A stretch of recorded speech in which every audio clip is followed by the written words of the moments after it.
പ്രസംസിക്കാൻ വേണ്ടിയാണ്. പക്ഷെ അതിന് മുമ്പ് പുത്രോത്പാദനം ചെയ്താൽ അതിനെ ആരും പ്രശംസിക്കാറില്ല.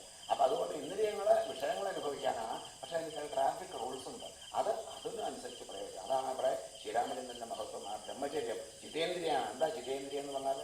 ദൃഷ്ട്വാ സ്പൃഷ്ട്വാച ഭുക്ത്വാച ശ്രുത്വാ ഘ്രാത്വാചയോ നര ന ഹൃഷ്യതി ഗ്ലായതി വാ സ വിജ്ഞേയോ ജിതേന്ദ്രിയ. അയാളെ ജിതേന്ദ്രിയൻ, ഇന്ദ്രിയങ്ങളെ ജയിച്ചവൻ എന്ന് പറയാം. ആരെ?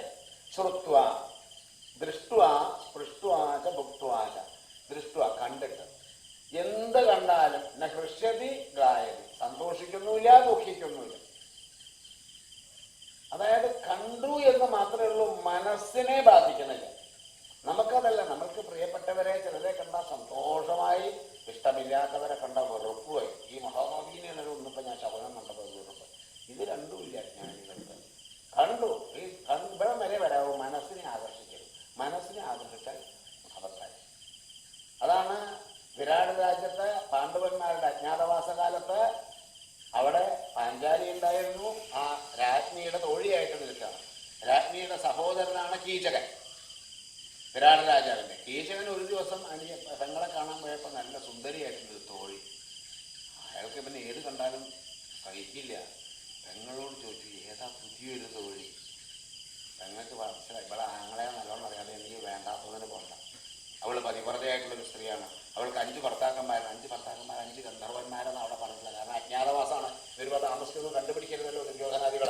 അപ്പം 5 ഗന്ധർവന്മാരാണ്, ഭർത്താക്കന്മാരാണ്. അവരൊക്കെ വേഷന്മാർ അവിടെ താമസിക്കുന്നുണ്ട്. എല്ലാവരും 5 ഭർത്താക്കന്മാരുണ്ട്, ഗന്ധർവന്മാരാണ്, പതിവ്രതയാണ്. ഈ വേണ്ടാത്ത ബുദ്ധിയൊന്നും വെക്കേണ്ട. അവിടെ പാവക്കേശം അവസാനമില്ല. 5 ഭർത്താവുള്ള പാതിവ്രത. അപ്പം 6 എന്താ കുഴപ്പം? അപ്പോഴും ആവാല്ല പാതിവ്രത. അതുകൊണ്ട് അവളുടെ അടുത്ത് ഭക്ഷണം കൊടുത്തയക്കണം. വേണ്ടാന്ന് പെങ്ങൾ കുറേ പറഞ്ഞു. നിർബന്ധമാണ്.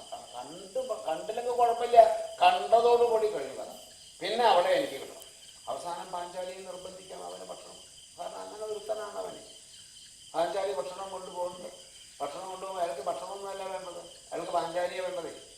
അയാളുടെ നോട്ടവും ഭാവവും കാണുമ്പോൾ തന്നെ കിട്ടുകിട വരയ്ക്കുന്നുണ്ട്. ആ പാഞ്ചാലി മനസ്സില്ല, മനസ്സോടുകൂടി ഭക്ഷണവും കൊണ്ട് പോവുക. അപ്പം അവളെ പിടിക്കാനായിട്ട് ഭാവിച്ചു അവളെ എങ്ങനെയോടി രക്ഷപ്പെട്ടു. ഇവിടെ വന്ന് ഭീമനോട്, ഭീമൻ വലകരുടെ പേരിൽ ദഹനക്കാരനായിട്ട് നിൽക്കുകയാണ് അവിടെ. ഭീമനോട് പറഞ്ഞു, ഈ മഹാഭാവി എന്നെ പിടിക്കാൻ വരും, അയാൾക്ക് ഭക്ഷണമൊന്നുമല്ല, എന്നെയാണ് വേണ്ടത്. ഇനിയിപ്പോൾ നാളെയും കൊണ്ടു കൊടുക്കാൻ പറയും. ഞാൻ എന്താ ചെയ്യുക? സാറില്ല, ഇനിയിപ്പോൾ ഇരിക്കുന്ന കൊണ്ടുപോകുന്നു. അയാളോട് സ്നേഹം ധരിക്കുക. എനിക്ക് വളരെ ഇഷ്ടമാണ്, ഞാൻ ഇന്ന നിൽക്കില്ല താമസിക്കുന്നത്, അങ്ങനെ ഇവിടെ വന്നാൽ മതി രാത്രിയെന്ന് പറഞ്ഞാൽ പിന്നെ ഞാൻ ആയിക്കോളാന്ന് പറഞ്ഞ ഭീമൻ. അങ്ങനെ പേടിച്ച് വിറച്ചിട്ടാണ് ഇവൾ പോകുന്നത്. ഈ പറഞ്ഞതുപോലെ പറഞ്ഞു, വൈകുന്നേരം വരെ കാത്താൽ മതിയല്ലോ എന്നായി. അങ്ങനെ കീചകൻ ഇവൾ താമസിക്കുന്ന നേരത്തേക്ക് പോകുന്നു. അവിടെ പൊതച്ച് മൂടി കിടക്കുന്നു.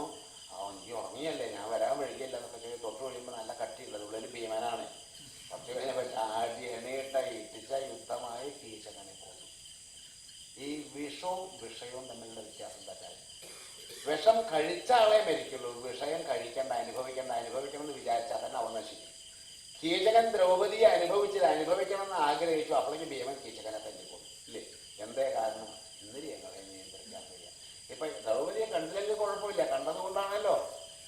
അപ്പം കണ്ടു. ഇതിപ്പോൾ പുരാണത്തിലെ നാട്ടിലുള്ള കഥയും സർവത്ര അതല്ലേ ഇപ്പം നടക്കുന്നത്.